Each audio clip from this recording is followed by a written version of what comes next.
Hello, Poland.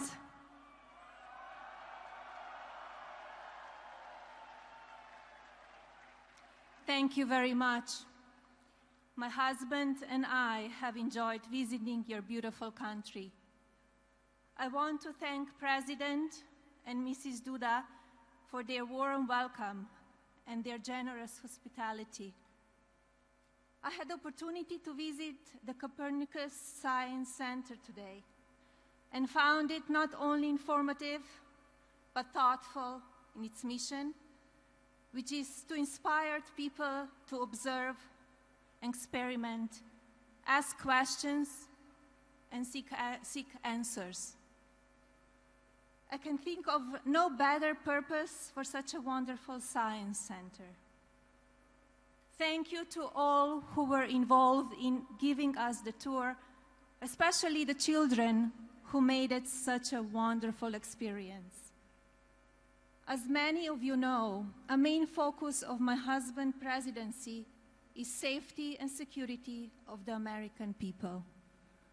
I think as all of us can agree, people should be able to live their lives without fear, no matter what country they live in. That is my wish for all of us around the world.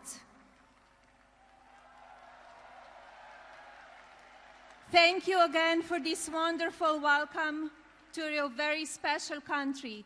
Your kindness and gracious hospitality will not be forgotten. And now it is my honor to introduce to you my husband, the President of the United States, Donald J. Trump.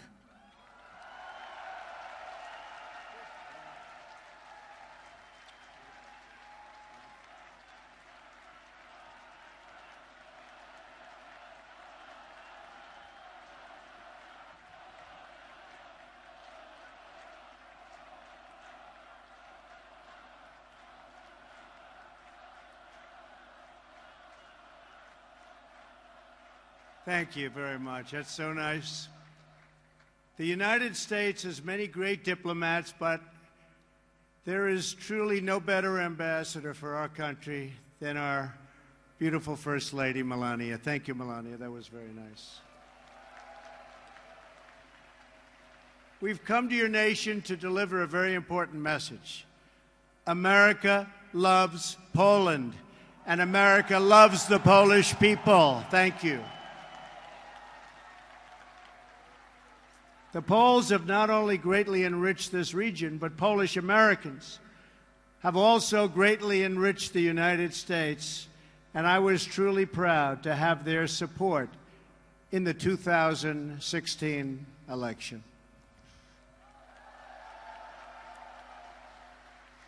It is a profound honor to stand in this city by this monument to the Warsaw Uprising and to address the Polish nation that so many generations have dreamed of, a Poland that is safe, strong, and free.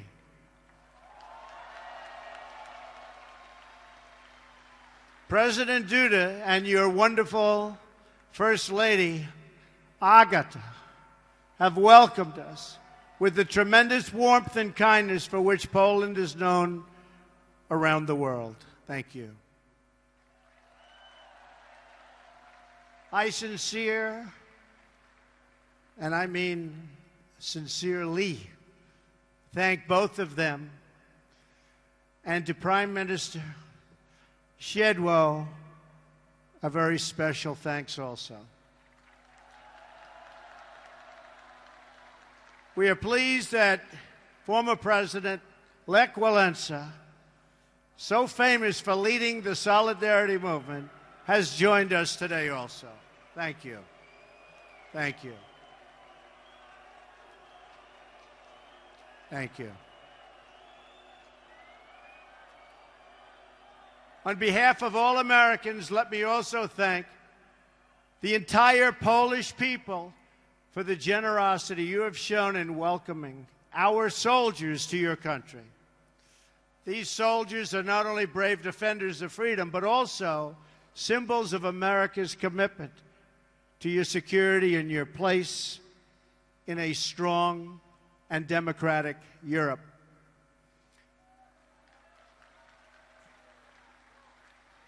We are proudly joined on stage by American, Polish, British, and Romanian soldiers. Thank you.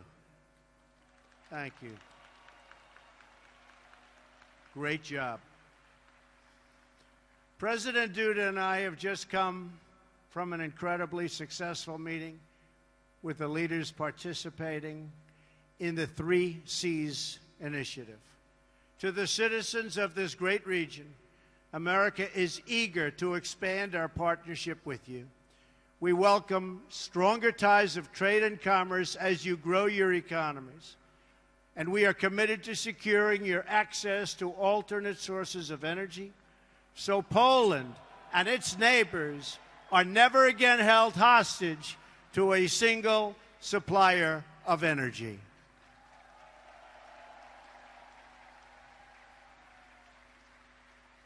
Mr. President, I congratulate you, along with the President of Croatia, on your leadership of this historic 3 Cs initiative. Thank you.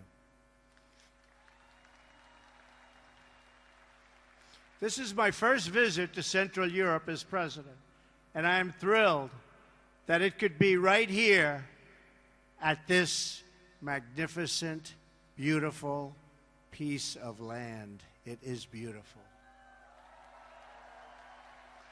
Poland is the geographic heart of Europe, but more importantly, in the Polish people, we see the soul of Europe. Your nation is great because your spirit is great, and your spirit is strong.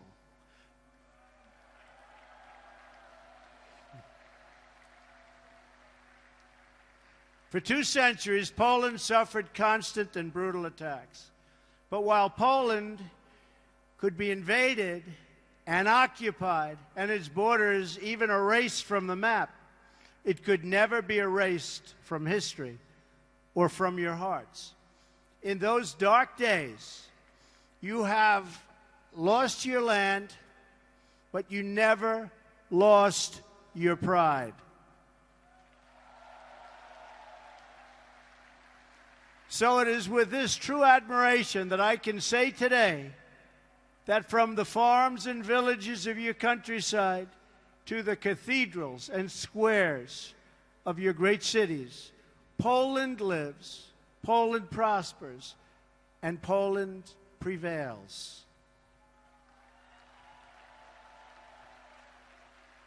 Despite every effort to transform you, oppress you, or destroy you, you endured and overcame. You are the proud nation of Copernicus. Think of that.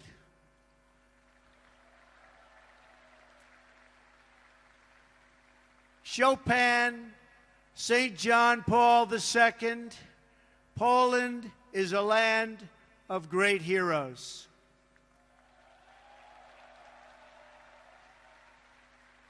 And you are a people who know the true value of what you defend.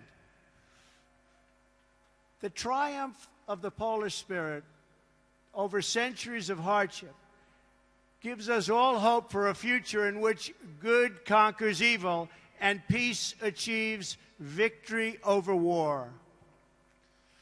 For Americans, Poland has been a symbol of hope since the beginning of our nation. Polish heroes and American patriots fought side by side in our War of Independence and in many wars that followed. Our soldiers still serve together today in Afghanistan and Iraq, combating the enemies of all civilization.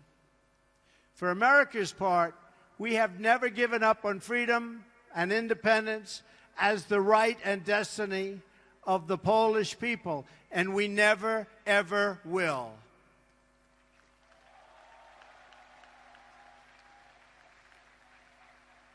Our two countries share a special bond forged by unique histories and national characters. It's a fellowship that exists only among people who have fought and bled and died for freedom. The signs of this friendship stand in our nation's capital. Just steps from the White House, we've raised statues of men with names like Pulaski and Kosciuszko.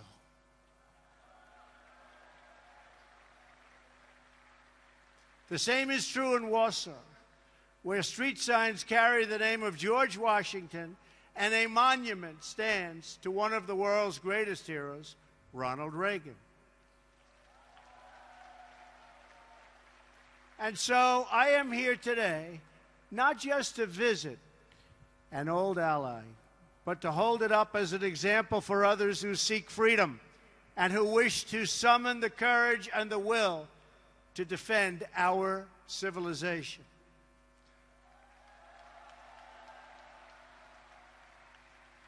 The story of Poland is the story of a people who have never lost hope, who have never been broken, and who have never, ever forgotten who they are.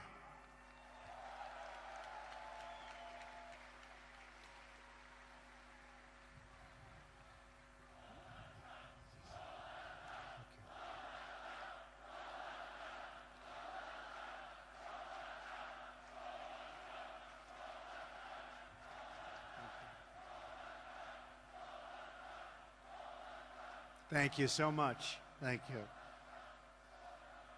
Thank you so much. Such a great honor. This is a nation more than 1,000 years old.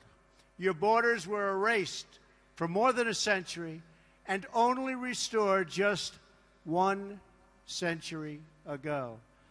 In 1920, in the miracle of Vistula, Poland stopped the Soviet army bent on European conquest.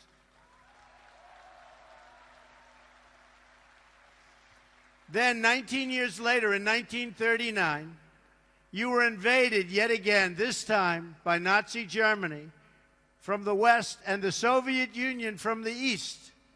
That's trouble. That's tough. Under a double occupation, the Polish people endured evils beyond description. The Katyn Forest Massacre, the occupations, the Holocaust, the Warsaw Ghetto, and the Warsaw Ghetto Uprising, the destruction of this beautiful capital city, and the deaths of nearly 1 in 5 Polish people. A vibrant Jewish population, the largest in Europe, was reduced to almost nothing after the Nazis systematically murdered millions of Poland's Jewish citizens, along with countless others, during that brutal occupation. In the summer of 1944, the Nazi and Soviet armies were preparing for a terrible and bloody battle right here in Warsaw. Amid that hell on earth, the citizens of Poland rose up to defend their homeland. I am deeply honored to be joined on stage today by veterans and heroes of the Warsaw Uprising.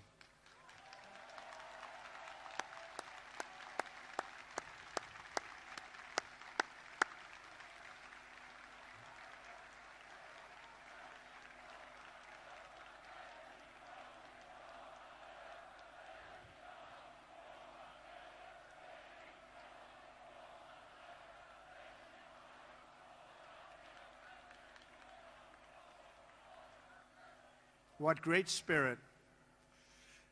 We salute your noble sacrifice, and we pledge to always remember your fight for Poland and for freedom. Thank you.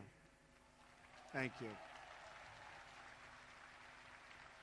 This monument reminds us that more than 150,000 Poles died during that desperate struggle to overthrow oppression. From the other side of the river, the Soviet armed forces stopped and waited. They watched as the Nazis ruthlessly destroyed the city, viciously murdering men, women, and children. They tried to destroy this nation forever by shattering its will to survive. But there is a courage and a strength deep in the Polish character that no one could destroy. The Polish martyr, Bishop Michael Kozel, said it well: more horrifying than a defeat of arms is a collapse of the human spirit. Through 4 decades of communist rule, Poland and the other captive nations of Europe endured a brutal campaign to demolish freedom, your faith, your laws, your history, your identity, indeed the very essence of your culture and your humanity. Yet through it all, you never lost that spirit.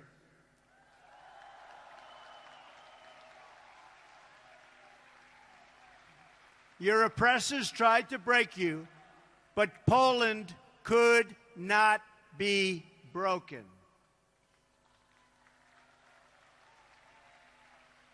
And when the day came on June 2nd, 1979, and 1 million Poles gathered around Victory Square for their very first Mass with their Polish Pope, that day every communist in Warsaw must have known that their oppressive system would soon come crashing down.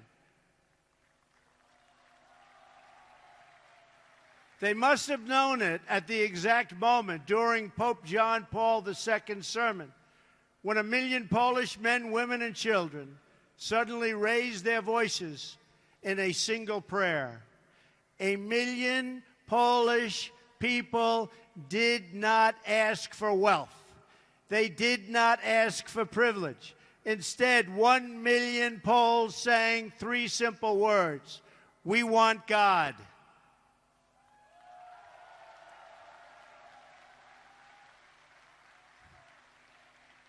In those words, the Polish people recalled the promise of a better future.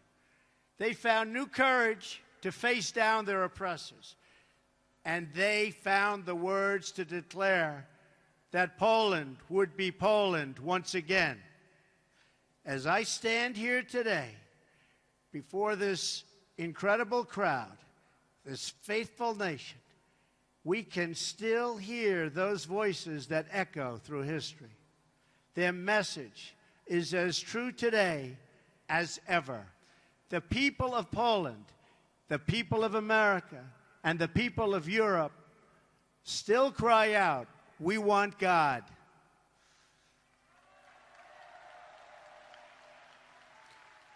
Together with Pope John Paul II, the Poles reasserted their identity as a nation devoted to God. And with that powerful declaration of who you are, you came to understand what to do and how to live. You stood in solidarity against oppression, against a lawless secret police, against a cruel and wicked system that impoverished your cities and your souls. And you won. Poland prevailed. Poland will always prevail.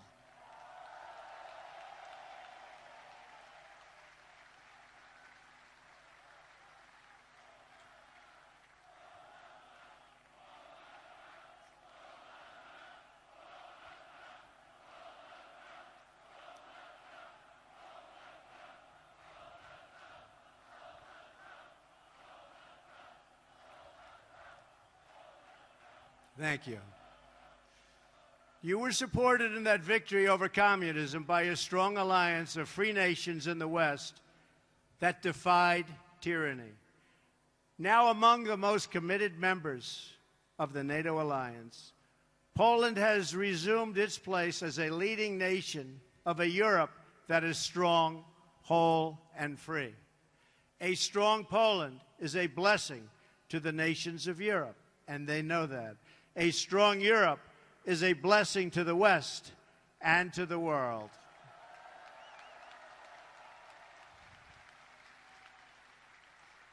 "100 years after the entry of American forces into World War I, The transatlantic bond between the United States and Europe is as strong as ever, and maybe in many ways even stronger. This continent no longer confronts the specter of communism. But today we're in the West, and we have to say there are dire threats to our security and to our way of life. You see what's happening out there. They are threats. We will confront them. We will win. But they are threats.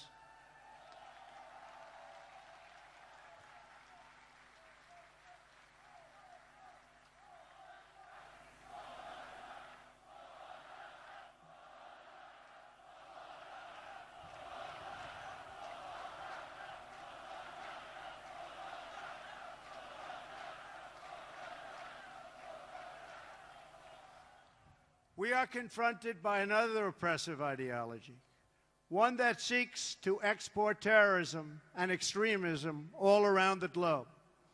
America and Europe have suffered one terror attack after another. We're going to get it to stop. During a historic gathering in Saudi Arabia, I called on the leaders of more than 50 Muslim nations to join together to drive out this menace which threatens all of humanity. We must stand united against these shared enemies to strip them of their territory and their funding and their networks and any form of ideological support that they may have. While we will always welcome new citizens who share our values and love our people, our borders will always be closed to terrorism and extremism of any kind.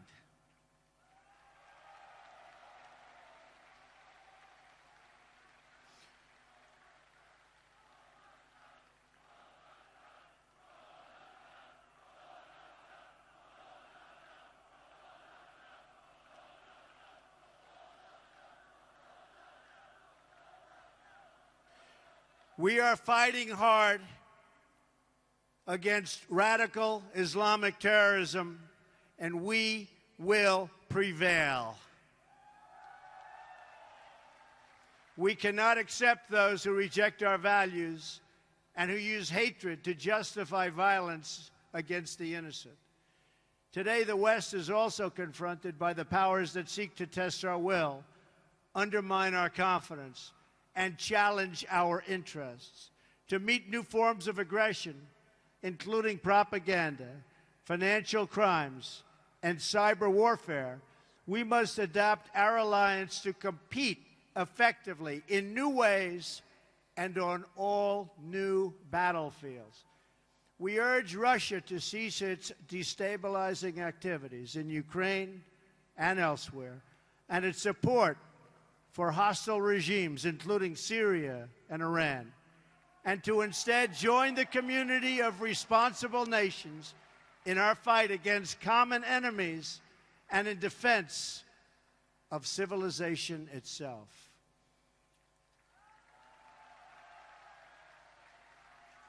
Finally, on both sides of the Atlantic, our citizens are confronted by yet another danger, one firmly within our control.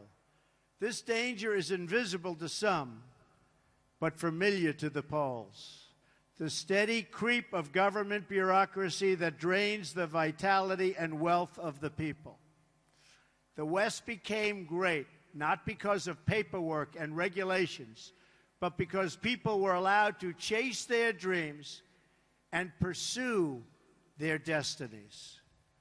Americans, Poles, and nations of Europe value individual freedom and sovereignty. We must work together to confront forces, whether they come from inside or out, from the South or the East, that threaten over time to undermine these values and to erase the bonds of culture, faith, and tradition that make us who we are.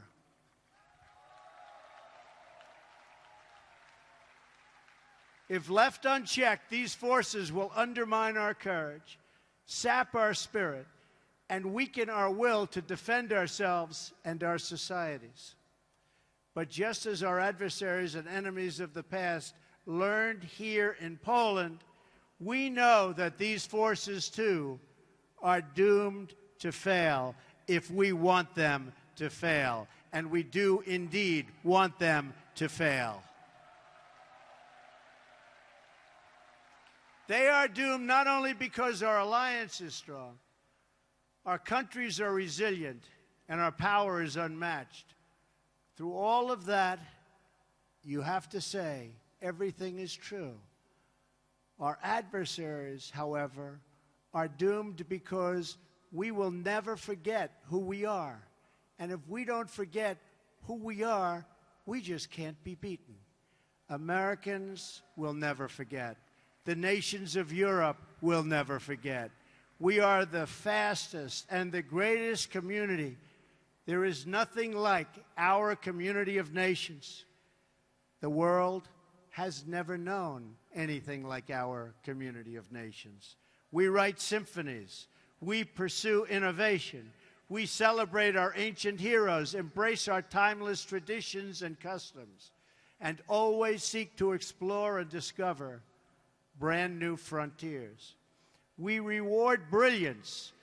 We strive for excellence and cherish inspiring works of art that honor God.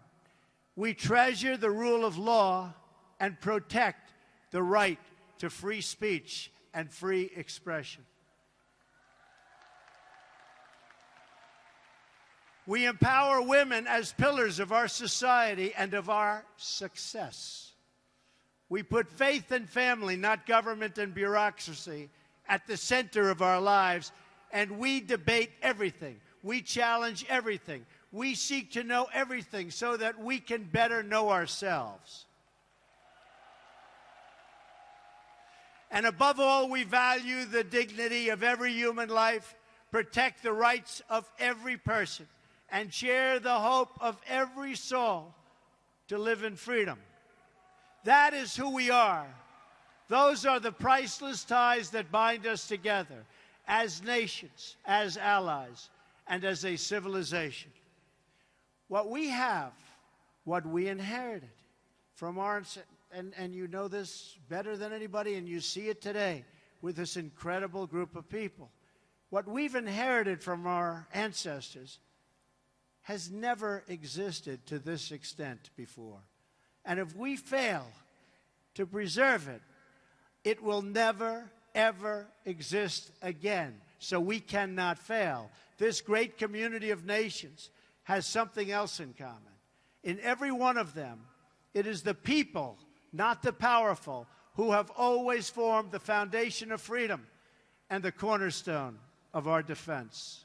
The people have been that foundation here in Poland, as they were right here in Warsaw. And they were the foundation from the very, very beginning in America. Our citizens did not win freedom together, did not survive horrors together, did not face down evil together, only to lose our freedom to a lack of pride and confidence in our values. We did not, and we will not. We will never back down.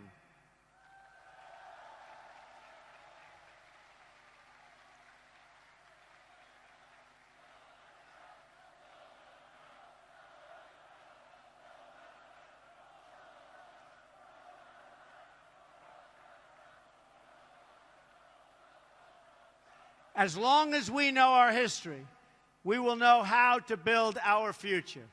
Americans know that a strong alliance of free, sovereign, and independent nations is the best defense for our freedoms and for our interests. That is why my administration has demanded that all members of NATO finally meet their full and fair financial obligation. As a result of this insistence, billions of dollars more have begun to pour into NATO. In fact, people are shocked. But billions and billions of dollars more coming in from countries that, in my opinion, would not have been paying so quickly. To those who would criticize our tough stance, I would point out that the United States has demonstrated, not merely with words, but with its actions, that we stand firmly behind Article 5, the Mutual Defense Commitment. Words are easy, but actions are what matters. And for its own protection, and you know this, everybody knows this, everybody has to know this, Europe must do more. Europe must demonstrate that it believes in its future by investing its money to secure that future. That is why we applaud Poland for its decision to move forward this week on acquiring from the United States the battle-tested Patriot air and missile defense system, the best anywhere in the world. That is also why we salute the Polish people for being one of the NATO countries that has actually achieved the benchmark for investment in our common defense. Thank you, Poland. I must tell you, the example you set is truly magnificent, and we applaud Poland. Thank you. We have to remember that our defense is not just a commitment of money. It is a commitment of will. Because as the Polish experience reminds us, the defense of the West ultimately rests not only on means, but also on the will of its people to prevail and be successful and get what you have to have. The fundamental question of our time is whether the West has the will to survive. Do we have the confidence in our values to defend them at any cost? Do we have enough respect for our citizens to protect our borders? Do we have the desire and the courage to preserve our civilization in the face of those who would subvert and destroy it? We can have the largest economies and the most lethal weapons anywhere on earth. But if we do not have strong families and strong values, then we will be weak and we will not survive. If anyone forgets the critical importance of these things, let them come to one country that never has. Let them come to Poland.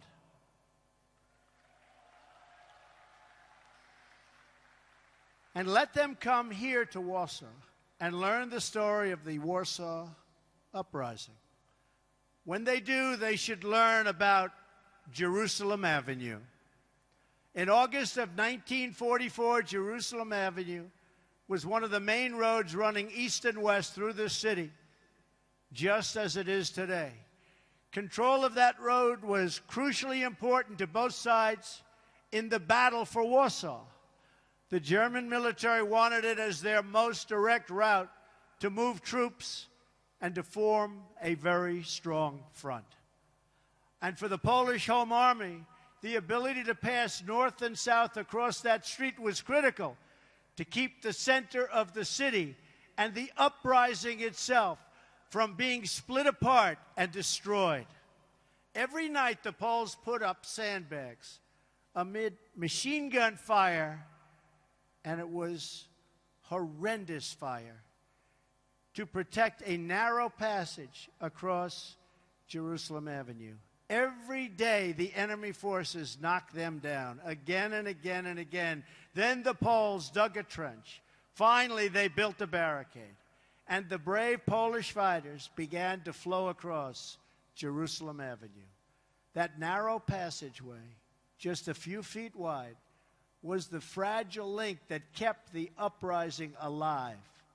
Between its walls, a constant stream of citizens and freedom fighters made their perilous sprints. They ran across that street. They ran through that street. They ran under that street, all to defend the city. The far side was several yards away, recalled one young Polish woman named Greta. That mortality and that life was so important to her In fact, she said, the mortally dangerous sector of the street was soaked in blood. It was the blood of messengers, liaison girls, and couriers. Nazi snipers shot at anybody who crossed. Anybody who crossed, they were being shot at. Their soldiers burned every building on the street, and they used the poles as human shields for their tanks in their effort to capture Jerusalem Avenue. The enemy never ceased its relentless assault on that small outpost of civilization. And the Poles never ceased its defense. The Jerusalem Avenue passage required constant protection, repair, and reinforcement. But the will of its defenders did not waver, even in the face of death. And to the last days of the uprising, the fragile crossing never, ever failed. It was never, ever forgotten. It was kept open by the Polish people. The memories of those who perished in the Warsaw Uprising cry out across the decades, and few are clearer than the memories of those who died to build and defend the Jerusalem Avenue crossing. Those heroes remind us that the West was saved with the blood of patriots, that each generation must rise up and play their part in its defense.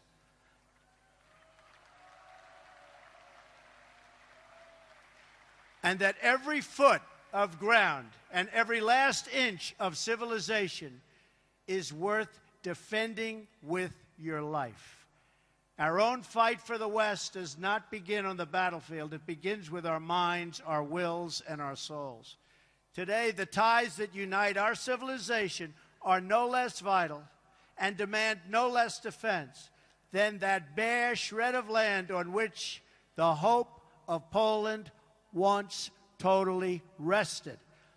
Our freedom, our civilization, and our survival depend on these bonds of history, culture, and memory. And today as ever, Poland is in our heart, and its people are in that fight.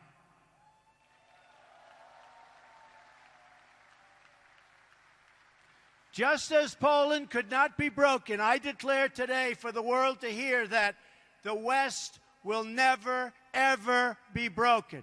Our values will prevail, our people will thrive, and our civilization will triumph.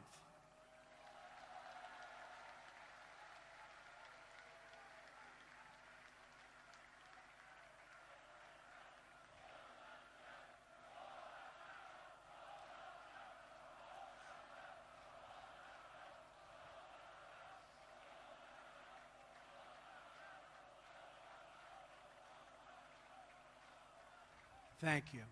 So together, let us all fight like the Poles, for family, for freedom, for country, and for God.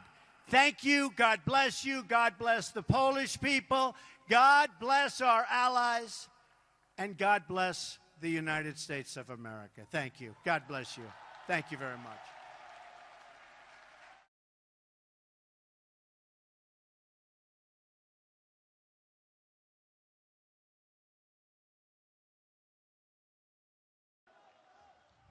We are confronted by another oppressive ideology, one that seeks to export terrorism and extremism all around the globe.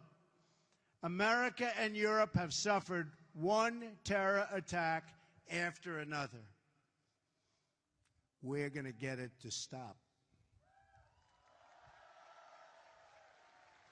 During a historic gathering in Saudi Arabia, I called on the leaders of more than 50 Muslim nations to join together to drive out this menace which threatens all of humanity. We must stand united against these shared enemies to strip them of their territory and their funding and their networks and any form of ideological support that they may have. While we will always welcome new citizens who share our values and love our people, our borders will always be closed to terrorism and extremism of any kind.